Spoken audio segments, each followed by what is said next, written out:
My channel. हम कर रहे थे 8.3 एक्सरसाइज और आज मैं आपको कराऊंगी फिफ्थ क्वेश्चन। फिफ्थ क्वेश्चन के बहुत सारे पार्ट्स हैं और सभी बहुत इंपॉर्टेंट क्वेश्चंस हैं, पर मैं अब उनको सीरियल वाइज ना करवाकर आपको मिड में से ही करवाऊंगी, जिससे हम आपको rule step by step clear होते रहे। तो सबसे पहले जैसे मैंने ट्रिग्नोमेट्री रेशियोज में आपको बताया था साइन और कोस में चेंज करना, तो इसमें से मैं पहले वही पार्ट्स आपको करवा रही हूं जिनमें साइन और कोस का यूज हो रहा है सिर्फ। तो सबसे पहले मैंने इसका सेकंड पार्ट लिया है। सेकंड पार्ट में आपको क्या दिया है, कोस ए अपॉन में 1 प्लस साइन ए प्लस 1 प्लस साइन ए अपॉन में कोस ए।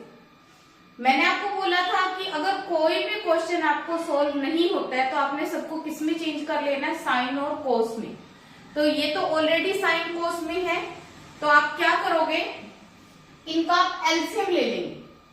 पहले हम लेकर चलेंगे लेफ्ट हैंड साइड, और लेफ्ट हैंड साइड को आपने राइट हैंड साइड के इक्वल दिखाना है। तो हम लेफ्ट हैंड साइड के लिए क्या सोल्व करेंगे, कैसे सोल्व करेंगे, एलसीएम ले लेंगे।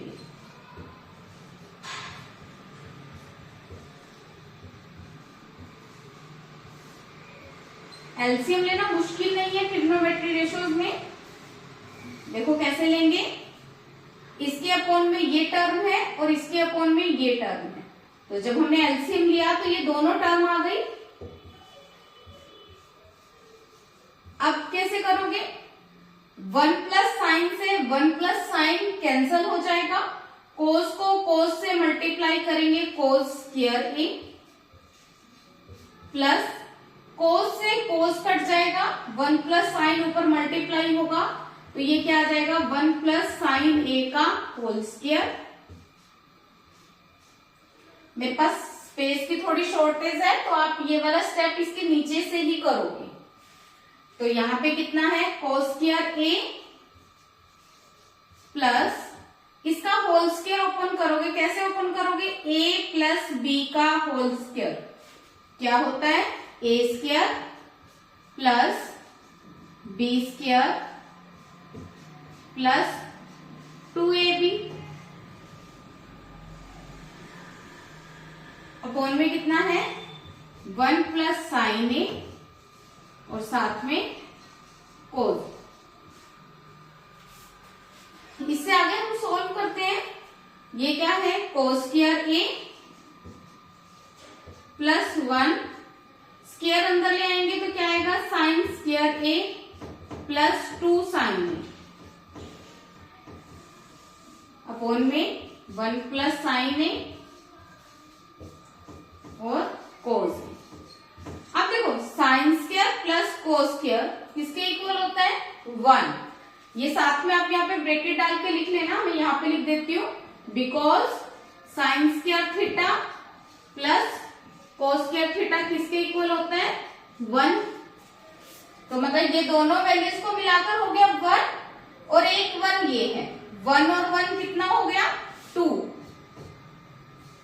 प्लस ये टर्म तो फिनिश हो गई क्योंकि ये दोनों ने मिलकर 1 बना लिया था और 1 को 1 में ऐड किया तो 2 आ गया, और साथ में कितना है, 2 साइन ए अपॉन में कितना है, 1 प्लस साइन ए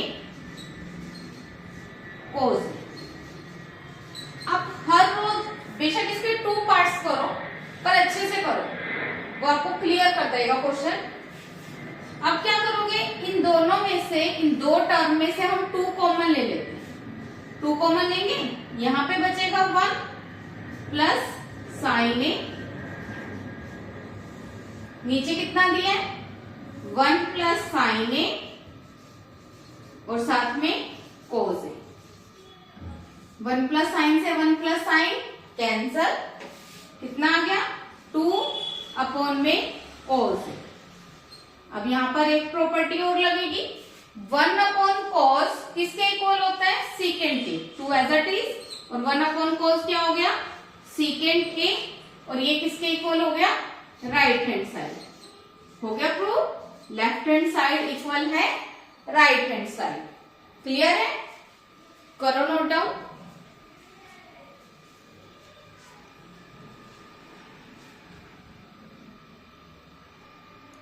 अब हम करेंगे इसका सिक्स्थ पार्ट भी देखो आप इसमें साइन में ही है।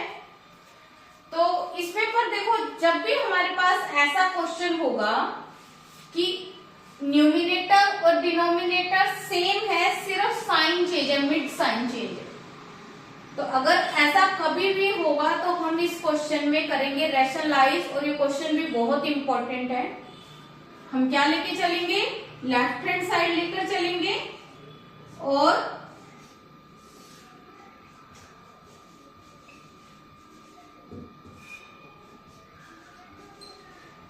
क्या करेंगे, रैशनलाइज। कैसे होता है रैशनलाइज,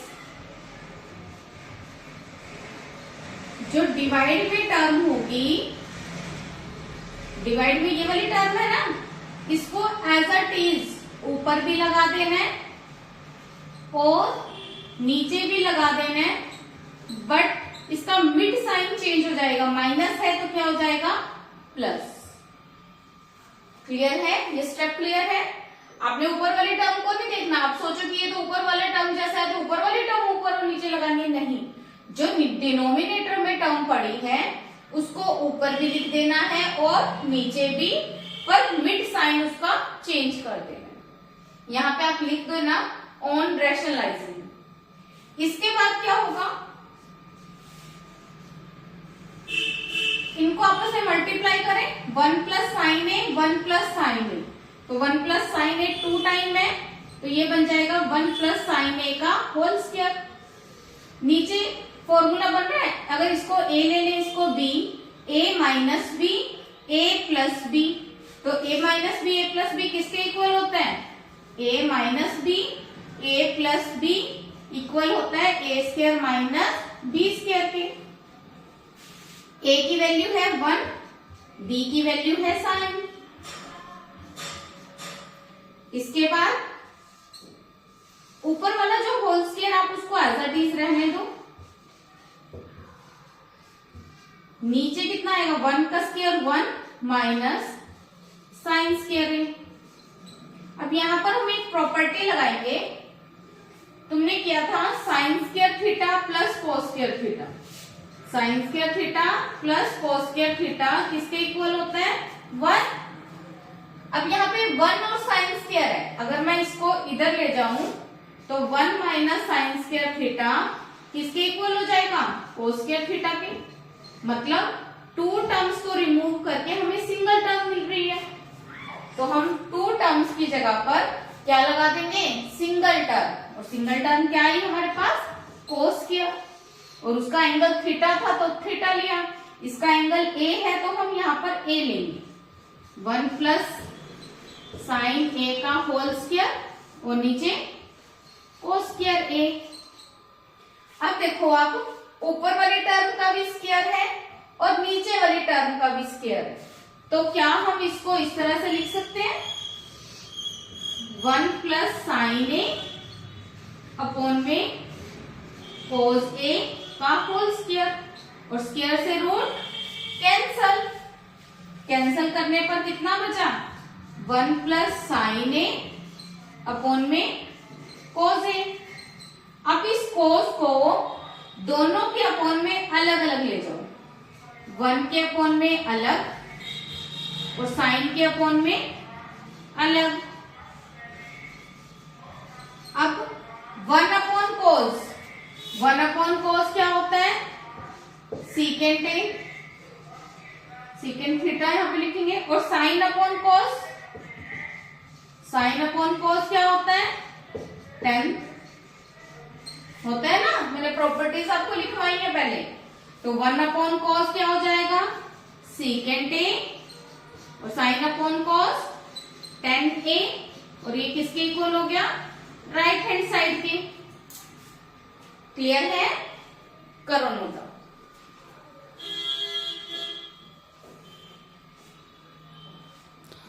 इस तरह के क्वेश्चन में कई बार क्या आता है, जैसे हमारे पास इसमें 1 प्लस साइन ए 1 माइनस साइन ए है, कई बार क्वेश्चन में आ जाता है 1 प्लस कोस ए और नीचे आ जाता है 1 माइनस कोस ए और सेम रूट में होता है ये भी, उसमें भी हम क्या करेंगे, रैशनलाइज। ठीक है, जब भी आपको न्यूमिनेटर और डिनोमिनेटर सेम मिलेगा, सिर्फ साइन का चेंज होगा तो आपने उसको क्या कर देना है, रैशनलाइज कर देना है। क्लियर है? करो note down. Please like, share and subscribe. Thank you.